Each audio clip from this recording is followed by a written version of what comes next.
বুরুঙ্গামারীতে কোটা ব্যবস্থা সংস্কারের দাবিতে বিক্ষোভ মিছিল ও প্রতিবাদ সমাবেশ অনুষ্ঠিত।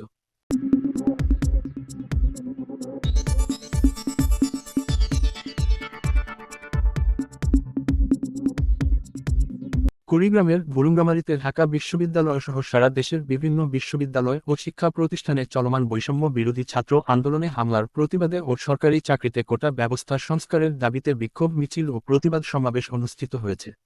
বৈষম্য বিরোধী ছাত্র আন্দোলন বুরুঙ্গামারী উপজেলা শাখা এই কর্মসূচি পালন করে। মঙ্গলবার বিকেল ৫টায় থানা রোড থেকে একটি বিক্ষোভ মিছিল বের হয়ে উপজেলার প্রধান প্রধান সড়ক ঘুরে জামতলা মোড়ে এসে প্রতিবাদ সমাবেশের মাধ্যমে তা শেষ। সমাবেশে বক্তারা পরিকল্পিতভাবে সারা দেশে আন্দোলনকারী ছাত্রদের ওপর হামলা চালানো, সরকারি চাকরিতে কোটা ব্যবস্থা সংস্কারের দাবিতে আন্দোলনরত শিক্ষার্থীদের ওপর নারকীয় হামলা, নির্যাতন ও হত্যার ঘটনায় তীব্র নিন্দা জানান।